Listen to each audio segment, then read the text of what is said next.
Please, I'm begging you, don't send me back to him." The words hung in the cold night air like frost, desperate and broken. Sarah's tear-streaked face caught the amber glow of the oil lamp as she collapsed against the wooden door frame, her traveling dress torn and mud-stained from her frantic escape through the Montana wilderness.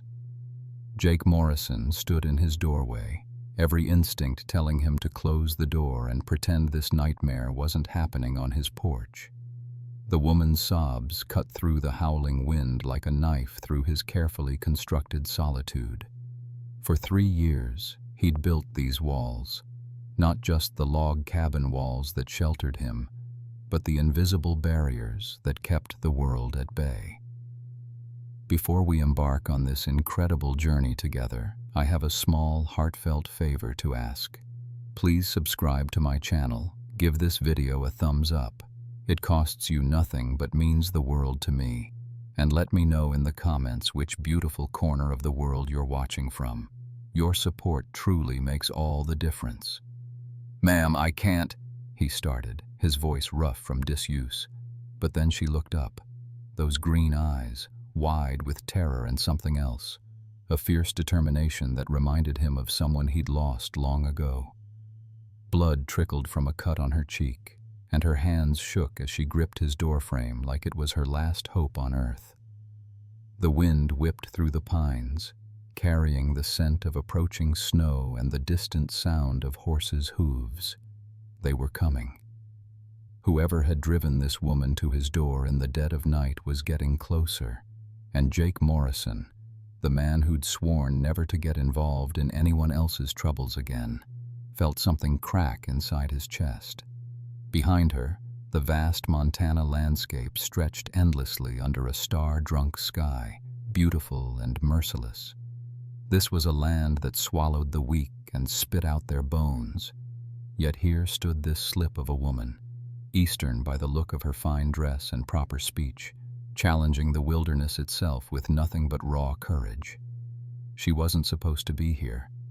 Women like her belonged in drawing rooms and tea parlors, not on the doorstep of broken men in the middle of nowhere. But as Jake stared into those desperate green eyes, he realized that fate had just shattered his peaceful isolation into 1,000 pieces. The sound of pursuing horses grew louder, echoing off the canyon walls like thunder. Whatever choice he made in the next few seconds would change everything, for both of them. The story began 6 hours earlier, when Sarah Elizabeth Whitmore stepped off the dusty stagecoach in Red Canyon, Montana, clutching a crumpled letter that had promised her salvation. The matrimonial agency's correspondence had been clear. Respectable rancher seeks educated wife, must be of good moral character, marriage of convenience arrangement suitable. What the letter hadn't mentioned was that Thomas Dalton was a brute who'd already buried 2 wives under suspicious circumstances, or that he'd paid the agency handsomely to find him another victim. Sarah had discovered the truth within an hour of arriving at Dalton's sprawling ranch. The housekeeper, a frightened Mexican woman named Rosa, had whispered the warning in broken English while serving dinner. "Señorita, you must go. Tonight. He killed the others when they tried to leave." The evidence was there in Rosa's haunted eyes, in the way the ranch hands averted their gazes, in the locked room upstairs that Dalton claimed was just storage. Sarah had seen the women's belongings through the keyhole, delicate jewelry, torn dresses, a child's wooden toy that suggested one of his wives had been a mother. Her escape had been desperate and poorly planned. She'd waited until Dalton passed out drunk, then slipped from the house with nothing but the clothes on her back. The nearest neighbor was Jake Morrison, a recluse who lived in the mountain foothills 15 miles away. Rosa had mentioned him, a former soldier who kept to himself but had a reputation for fairness. Sarah had never ridden a horse bareback in her life, but terror gave her strength. She'd made it halfway before Dalton's men caught her trail. The sound of their pursuit had driven her to abandon the stolen mare and continue on foot, stumbling through pine forests and rocky creeks until she reached Morrison's isolated cabin. Now, as Jake Morrison studied her with those steel-gray eyes, Sarah felt her last reserves of courage wavering. This man looked like he'd been carved from the mountains themselves. Tall, broad-shouldered, with dark hair and a face that suggested he'd seen too much of the world's cruelty. His cabin was sparse but clean, a refuge built for one man who wanted nothing to do with complications. "They're coming for me," she whispered, hearing the horses drawing closer. "Thomas Dalton's men, he'll kill me if they take me back." Jake's jaw tightened at Dalton's name, and something dangerous flickered in his eyes. The recognition in Jake's eyes told Sarah everything she needed to know. He knew exactly who Thomas Dalton was, and the knowledge filled him with barely controlled rage. "Get inside," Jake commanded, stepping back to let her pass. His voice carried the authority of a man accustomed to being obeyed, and Sarah didn't hesitate. The cabin's warmth enveloped her like a protective embrace, and she noticed details through her fear: handmade furniture, military precision in the arrangement of belongings, and a rifle within easy reach of every doorway. Jake extinguished the oil lamp and moved to the window, his movements fluid and silent. Through the glass, Sarah could see torches bobbing through the trees, getting closer. "How many?" he asked without looking at her. "4, maybe 5, Sarah whispered. "Dalton was drunk when I left, but his foreman, Martinez, he's smart and cruel." "I know Martinez." Jake's voice was granite hard. "He used to run with the Crater Basin gang before Dalton bought his loyalty." He turned from the window, and in the moonlight streaming through the glass, Sarah saw the transformation. This was no longer a reluctant hermit. This was a soldier preparing for war. "You got family back east?" Jake asked, checking his rifle with practiced ease. "No one who'd claim me?" The admission cost Sarah, but honesty seemed important now. "My father died 2 years ago. Debts took everything. The matrimonial agency was my last hope for respectability." Jake nodded grimly. "Dalton's killed 3 women that I know of. Sheriff Hendricks is in his pocket, so there's never been an investigation." He moved to a chest in the corner, pulling out ammunition and a smaller pistol. "You know how to shoot?" Sarah thought of her father's Sunday hunting trips, the patient lessons he'd given her despite her mother's disapproval. Yes. The torches were close enough now that they could hear voices, rough men calling back and forth as they searched. Jake handed Sarah the pistol, their fingers brushing for just a moment. His hands were calloused and scarred, but surprisingly gentle. "If something happens to me," he said quietly, "there's a root cellar behind the cabin. Hide there until dawn, then take my horse and ride to the Carlson Ranch 20 miles south. Tell them Jake Morrison sent you. They'll help." "What about you?" Sarah asked, surprised by how much his answer mattered. Before Jake could respond, a voice shouted from the clearing, "Morrison, we know you're in there. Send out the woman and we'll leave you be." Jake's smile was sharp and cold. "That's Martinez. Should have known he'd try talking first. He's too lazy for a real fight." The sound of footsteps surrounded the cabin now, and Sarah's heart hammered against her ribs. What Martinez didn't know was that Jake Morrison had spent 2 years fighting Apaches in Arizona territory, and another 3 hunting down deserters in the Badlands of New Mexico. "Morrison," Martinez called again, "be reasonable. This ain't your fight." Jake positioned himself at the window, rifle ready. "It became my fight when you brought it to my doorstep," he called back. His voice carried clearly in the cold air, calm and deadly. "You boys best ride out now while you still can." Harsh laughter echoed from the darkness. "There's 5 of us, Morrison. Even you ain't that good." 5. Jake's voice held amusement. "I count 4. Your boy Jimmy rode off 10 minutes ago when he recognized my place. Smart kid, he remembers what happened to the last men who tried to rob me. Sarah could hear uncertainty creeping into Martinez's voice when he replied. Jake Morrison's reputation, it seemed, was well established in these mountains. Look, we just want the woman. She's Dalton's property, fair and legal. No woman's property, Jake replied, and something in his tone made Sarah's chest tighten. And there's nothing legal about what Dalton does to his wives. A long silence stretched between the cabin and the darkness beyond. Sarah could feel the tension building like storm pressure, and her hands trembled on the pistol grip. Through the window, she caught glimpses of movement, shadows shifting between the pine trees. You're making a mistake, Morrison, Martinez finally called. Dalton won't forget this. Then he can come talk to me about it personally, Jake replied. Right now, you're trespassing on my land. You got 10 seconds to mount up and ride out, or I start shooting. The response was immediate. A rifle cracked from the tree line, and the cabin window exploded in a shower of glass. Jake rolled away from the opening, pulling Sarah down behind the heavy wooden table. Seems like talking time's over, he muttered.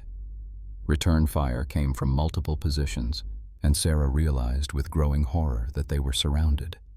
Bullets thudded into the cabin walls with deadly precision. These weren't random shots. Martinez and his men knew exactly what they were doing.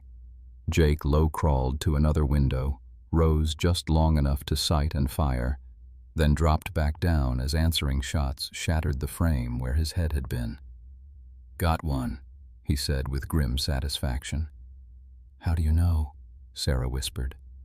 Different kind of scream when a man's hit versus when he's just scared. Jake reloaded with efficient movements. That's 3 left, not counting Martinez.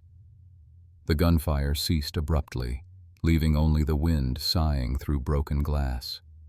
In the silence, Sarah could hear her own heartbeat and Jake's steady breathing. The man showed no fear, only the focused calm of someone who'd faced death before and survived. But even Jake Morrison couldn't fight the entire territory, and they both knew Thomas Dalton had resources that stretched far beyond 4 hired guns. The attack came from 3 sides simultaneously, a coordinated assault that proved Martinez was more than just another outlaw. Jake had positioned Sarah in the corner behind his heavy oak dresser, the most protected spot in the cabin. Stay low, and don't shoot unless one of them gets inside, he instructed. I need to know where you are at all times. Glass shattered as rifle barrels poked through windows, filling the small space with death. Jake moved like smoke, firing from one position, then rolling to another before return shots could find him. His movements were precise and economical. Every bullet counted out here, and he made each one matter. Sarah watched in amazement as this quiet mountain man transformed into something lethal and graceful. He'd shed his shirt to avoid snagging on furniture, and she could see old scars crisscrossing his back, evidence of battles fought long before this night. A cavalry saber hung above the fireplace, and she suspected Jake Morrison's past held more secrets than his present. Martinez is moving around back, Jake called softly, pausing to listen to sounds Sarah couldn't distinguish. He's trying to get to the root cellar entrance. A new voice shouted from outside. Fire the cabin. Smoke them out. No, Martinez barked. Dalton wants the woman alive. Jake's smile was grim as he met Sarah's eyes. That's our advantage. They can't risk killing you by accident. He moved to the back wall, pressing his ear against the wood. But they can sure as hell try to kill me. The sound of splintering wood came from the rear of the cabin. Someone was trying to break through the back door. Jake positioned himself with a clear shot at the entrance, rifle steady. When that door opens, look away, he told Sarah quietly. You don't need to see what comes next. But before Martinez could break through, a new sound echoed across the clearing, the thunder of approaching horses. Many horses, moving fast, Sarah's heart sank, thinking Dalton had sent reinforcements, but Jake's expression changed to something like relief. "Well, I'll be damned," he murmured, lowering his rifle slightly. The voice that rang out from the darkness was deep and authoritative. "This is Sheriff Hendricks. Drop your weapons and come out with your hands visible." Sarah looked at Jake in confusion. "I thought you said Hendricks was in Dalton's pocket." "He is," Jake replied, "but he was moving toward the window, which means something's changed. Hendricks wouldn't be here unless—" His words were cut off by Martinez's panicked shout. "Hendricks, what the hell are you doing here?" "Following up on a telegram from the territorial marshal," came the cold reply. "Seems there's been some questions asked about Thomas Dalton and his matrimonial arrangements. You boys just made this a lot more complicated." The sudden silence outside was deafening, broken only by the sound of men scrambling through brush and the jingle of spurs as they mounted their horses. In minutes, the clearing was quiet, except for the sheriff's men securing the perimeter. But Sarah couldn't shake the feeling that this reprieve was only temporary. Sheriff Hendricks proved to be a surprise. A tall, weathered man with honest eyes who looked genuinely disturbed by what he'd found at Jake's cabin. "Mrs. Whitmore," he said, removing his hat as he entered the bullet-riddled cabin. "I owe you an apology. If I'd known what kind of man Dalton really was, I'd never have looked the other way for so long." Sarah studied his face carefully. "What changed your mind, Sheriff?" Hendricks pulled a folded telegram from his vest pocket. "This came through yesterday from Marshal Davidson in Helena. Seems you weren't the first woman to run from Dalton's ranch. 3 others have filed complaints with territorial authorities in the past year, women who managed to escape before—" He trailed off, but the implication was clear. Jake was cleaning his rifle with methodical precision, but Sarah could tell he was listening to every word. "What about Martinez and his men?" "Long gone by now," Hendricks admitted. "But this gives us legal grounds to investigate Dalton properly. Mrs. Whitmore, I'll need you to give a sworn statement about what you witnessed at the ranch." Sarah nodded, but worry gnawed at her. "Sheriff, what happens to me after I give my statement? I have nowhere to go, and if Dalton has friends in territorial government—" The question hung in the air like smoke. Sarah had escaped one trap, but she was still a woman alone in a harsh land with no resources and no family to claim her. The matrimonial agency would never help her again. They'd been paid by Dalton, and her flight would be seen as breach of contract. Jake set down his rifle and looked at her steadily. "You can stay here until we figure out something permanent." Both Sarah and Sheriff Hendricks turned to stare at him. Jake Morrison, the hermit who'd lived in isolation for 3 years, was offering to share his sanctuary. "Jake," Hendricks said carefully, "that might not be proper. People talk, and Mrs. Whitmore's reputation—" "Her reputation?" Jake's voice carried dangerous edge. "She nearly died tonight because men like Dalton think women are property to be bought and sold. I'm not worried about what people think." Sarah felt something warm unfurl in her chest at his words, but practical concerns crowded in. "Mr. Morrison, I appreciate your offer, but I can't impose.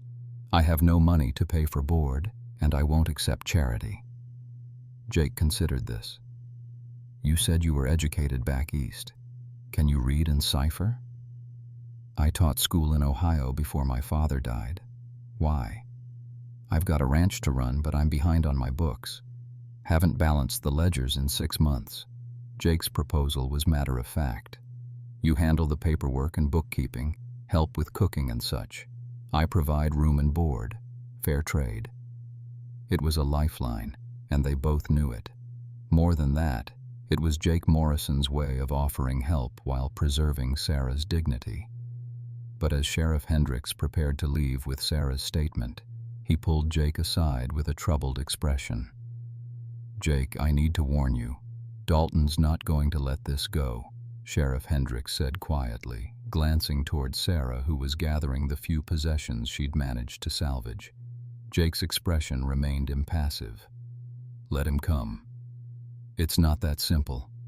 Hendricks pulled out another document, this one bearing official seals. Dalton's got connections in the territorial legislature. Word is he's been supplying information to certain politicians about mineral rights in this area. Your land specifically. The revelation hit Jake like a physical blow. His 160 acres contained a small but profitable silver claim, nothing spectacular, but enough to provide steady income. It was also the reason he'd chosen this particular spot for his exile from the world. He's been trying to buy out the small ranchers for months, Hendricks continued. Legal methods mostly, but there have been accidents. Barn fires, diseased cattle, broken equipment. Nothing he can be tied to directly. Sarah appeared at Jake's elbow, having caught the last part of the conversation. He's trying to force you off your land? Looks like, Jake replied grimly. And my helping you just gave him the excuse he needed to escalate things. The weight of what she'd brought into Jake's life settled on Sarah's shoulders, like a physical burden. This man had already lost so much. She could see it in the careful way he'd arranged his solitary existence, in the military precision that spoke of someone trying to create order from chaos. Now her presence threatened the peace he'd built. Maybe I should leave, she said quietly. Find somewhere else to go. Where? Jake asked bluntly. Dalton's got reach, and you've got no money, no family. Running again won't solve anything. Sheriff Hendricks nodded reluctantly. Jake's right. Besides, with the territorial investigation starting, you're safer here than anywhere else. Dalton can't risk harming the key witness while Marshal Davidson's people are watching. As the sheriff prepared to leave, he handed Jake a small leather pouch. Emergency funds from the territorial office. They want to make sure Mrs. Whitmore can maintain herself as a witness. Jake accepted the pouch but didn't open it. How long before this investigation concludes? Could be weeks, could be months. Depends on how much evidence they can gather. Hendricks mounted his horse, then leaned down with a final warning. Watch your back, Jake. Dalton's not just fighting for a woman anymore. He's fighting for his entire operation. That makes him more dangerous than ever. After the sheriff left, Jake and Sarah stood in the doorway of the damaged cabin, both acutely aware that their lives had become entangled in ways neither had planned. The wind carried the scent of approaching winter, and Jake knew he'd have to repair the windows before the first snow. But as he watched Sarah survey the bullet holes with determined eyes instead of tears, he realized that having someone to protect might be exactly what his empty life had been missing. 3 days later, Sarah discovered that Jake Morrison was nothing like the men she'd known back east, and everything she'd never realized she was looking for. He rose before dawn each morning to tend his small herd of cattle, moving through the pre-dawn darkness with the quiet confidence of a man who knew his place in the world. Sarah would watch from the kitchen window as he worked, noting the gentle way he handled injured animals and the precise care he took with every task. Their domestic arrangement had fallen into a natural rhythm that surprised them both. Sarah proved to be an excellent cook and had already organized Jake's chaotic bookkeeping system with the efficiency of her teaching background. In return, Jake shared the practical knowledge that kept people alive in Montana territory: how to read weather signs, which plants were edible, how to preserve meat for the long winter ahead. But it was the quiet evenings that revealed the man beneath the stoic exterior. Jake would sit by the fireplace, cleaning his weapons or mending tack while Sarah worked on his ledgers, and gradually they began to talk. Small conversations at first, observations about the weather, questions about ranch management, but slowly deepening into something more personal. "What brought you out here?" Sarah asked one evening, looking up from a column of figures that didn't quite balance. Jake was silent for so long she thought he wouldn't answer. When he finally spoke, His voice was carefully controlled. "Lost my wife and daughter in a Comanche raid down in Texas. 3 years ago come December." The stark words hit Sarah like a physical blow. She'd known Jake carried some deep wound, but the reality was worse than she'd imagined. "I'm so sorry." "I was away on patrol with the cavalry. Came home to find..." He stopped, unable to finish. "Tracked the raiders for 6 months before I caught up with them. When it was over, I kept riding north until I found this place." Sarah set down her pen, understanding flooding through her. Jake hadn't just come to Montana. He'd come here to disappear, to punish himself for failing to protect the people he'd loved most. The isolation, the military precision of his daily routine, even the way he'd initially hesitated to help her. It all made sense now. "What were their names?" she asked softly. Jake looked up, surprised by the question. Most people offered empty platitudes or changed the subject. "Margaret and Lucy. Lucy was 4. Tell me about them." For the next hour, Jake talked about his wife's laugh and his daughter's fearless curiosity about the world. Sarah listened without interruption, recognizing the healing power of shared memories. As he spoke, some of the hardness left his face, replaced by something warmer and more vulnerable. When the story ended, they sat in comfortable silence while the fire crackled between them. Outside, a coyote called across the valley, its voice lonely but hauntingly beautiful. But their peace was shattered when Jake suddenly tensed, his hand moving instinctively toward his rifle. The sound Jake had detected was almost imperceptible, the soft creak of leather and the gentle jingle of spurs being deliberately muffled. Someone was approaching the cabin with practiced stealth, and Jake's military training kicked in immediately. He motioned for Sarah to douse the oil lamp while he moved to the window, rifle in hand. The repairs he'd made after the attack included reinforced shutters and improved firing positions, modifications that were about to prove their worth. "How many?" Sarah whispered, taking her position behind the overturned table they'd decided to leave in place as permanent cover. Jake studied the moonlit clearing, his eyes picking out details that would be invisible to most people. 2 on foot, moving around the eastern tree line. At least one more with the horses, probably a 1/4 mile back. These weren't Martinez and his crude gang. The approach was too professional, too careful. Someone had sent better men this time, and Jake felt a cold certainty that Thomas Dalton had escalated beyond hired thugs. A soft whistle echoed from the darkness, followed by an answering call from a different direction. Military signals, Jake realized. These were soldiers, or men with military training, the kind of professionals who wouldn't make mistakes or give up easily. "Mrs. Morrison," a voice called from the darkness. "We know you're in there. This doesn't have to be difficult." Sarah's eyes widened at the use of a married name, but Jake's expression remained grimly focused. "They're trying to flush us out," he murmured. "Professional bounty hunters, probably. Dalton's paying for quality this time. We're authorized by territorial warrant to bring you back for questioning," the voice continued. "Surrender peacefully, and no one gets hurt." Jake almost smiled at the obvious lie. No territorial warrant would be served in the middle of the night by men who approached like assassins. "Show me the warrant," he called back. A piece of paper fluttered through the air, landing in the clearing between the cabin and the tree line. Even in the moonlight, Jake could tell it was blank, a crude attempt to maintain the fiction of legal authority.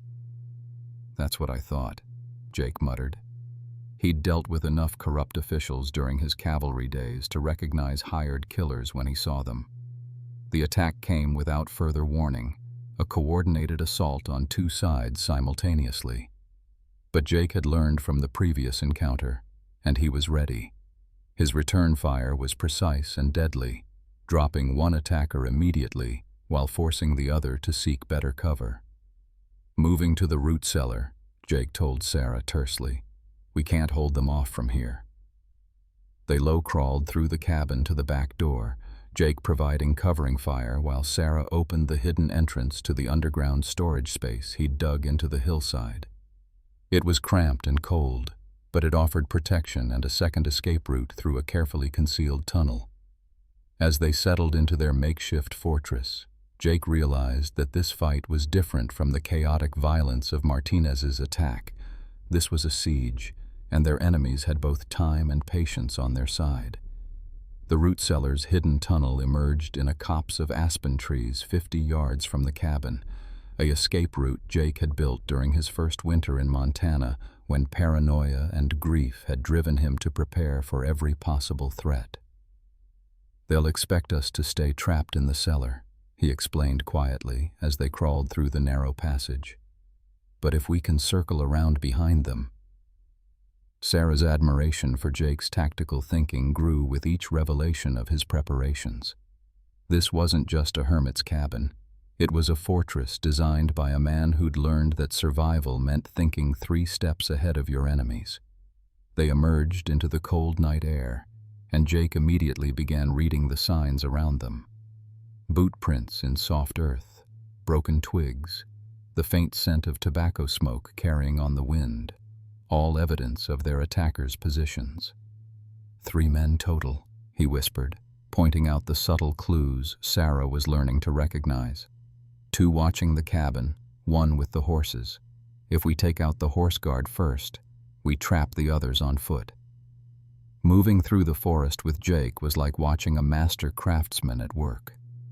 He avoided every twig that might snap, every patch of loose stones that might shift. His knowledge of the terrain was absolute, gained through 3 years of solitary hunting and exploration. They found the horses tied in a small clearing, guarded by a nervous young man who kept glancing toward the distant cabin. Jake studied him for a long moment, then made a decision that surprised Sarah. "Stay here," he whispered, then stepped into the open with his hands visible. "Easy, son," Jake said quietly. "You don't want to be here." The young guard spun around, rifle rising, but something in Jake's calm demeanor made him hesitate. "I got my orders, mister." "Orders from who? Dalton?"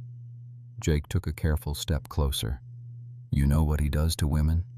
You comfortable with that?" Sarah could see the conflict in the boy's face. He was young enough to still have a conscience, old enough to understand the implications of his actions. "It ain't like that," he said uncertainly. "We're just supposed to bring her back for questioning." "At midnight? With no legal papers?" Jake's voice remained gentle but inexorable. "Son, you're not a bounty hunter. You're helping a murderer clean up loose ends."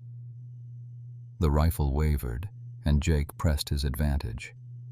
"What's your name?" Billy Crane." "Well, Billy Crane, you got a choice to make right now. You can ride away and pretend you never saw us, or you can stay and become part of something that'll haunt you for the rest of your life." For a tense moment, the clearing was silent, except for the soft movements of the horses. Then Billy lowered his rifle, his young face troubled. "They said she was a runaway wife, said it was legal." "Look at her, Billy." Jake gestured toward Sarah, who stepped into view. "Does she look like a woman who'd run from a good husband?" Billy's eyes took in Sarah's torn dress, the fading bruise on her cheek, the desperate courage in her stance, and his shoulders sagged. "Ah, hell," he muttered, then looked up at Jake with sudden decision. "Take the horses. I'll tell them you got the drop on me." But before Jake could respond, gunshots erupted from the direction of the cabin, and they realized the other attackers had discovered the empty root cellar. The betrayal came from an unexpected source. Billy Crane's moment of conscience had been nothing more than an elaborate performance designed to lower Jake's guard. "Now!" Billy shouted, and the clearing exploded into violence as the other 2 attackers emerged from concealment with rifles trained on Jake and Sarah. Jake threw himself sideways, pushing Sarah behind a fallen log as bullets whined overhead. His own rifle was ready, but 3-against-1 odds in open ground were grim prospects even for a man of his experience. "Should have minded your own business, Morrison," called a familiar voice. Martinez stepped into view, his arm in a makeshift sling from their previous encounter. "Dalton's paying double to anyone who brings him your woman and your scalp." "Then he's wasting his money," Jake replied, sighting carefully before triggering a shot that sent Martinez diving for cover. "Sarah, when I say move, head for the horses." But Sarah had spotted something Jake hadn't. Billy Crane was positioning himself for a killing shot, using the other men's voices to cover his movement through the trees. Without thinking, she rose from cover with the pistol Jake had given her and fired twice. Billy's rifle went spinning into the darkness as he clutched his shoulder, howling in pain and surprise. Sarah had never shot a man before, and the reality of it hit her like a physical blow. But there was no time for regret. "Move!" Jake barked, and they were running toward the horses, bullets whining around them like angry wasps. Jake fired over his shoulder without breaking stride, his shots accurate enough to keep their pursuers diving for cover. They reached the horses in a chaos of gunfire and shouting. Jake boosted Sarah onto the nearest mount, while return fire splintered the tree trunk beside his head. "Can you ride?" he asked tersely. "I'll learn fast," Sarah replied, gripping the reins with white-knuckled determination. They thundered out of the clearing with Martinez and his remaining partner in pursuit. Jake knew these mountains better than anyone, but their horses were tired while their pursuers were riding fresh mounts. The chase would come down to endurance and knowledge of terrain, advantages that might not be enough against determined killers. "Where are we going?" Sarah shouted over the pounding of hooves. "Carlson's ranch," Jake replied. 20 miles through Devil's Canyon. If we can make it before dawn, we'll have help." But as they reached the canyon entrance, Jake realized their enemies had anticipated this move. Rifle fire erupted from the rocky heights above, and he knew they'd ridden straight into a carefully prepared ambush. Martinez had outmaneuvered them, and now they were trapped in a narrow canyon with nowhere to run and dawn still hours away, exactly where their enemies wanted them. The canyon walls rose like prison walls around them, but Jake Morrison had one advantage Martinez hadn't counted on: 3 years of exploring every cave and hidden passage in these mountains during his self-imposed exile. "This way," he called to Sarah, turning his horse toward what looked like solid rock face.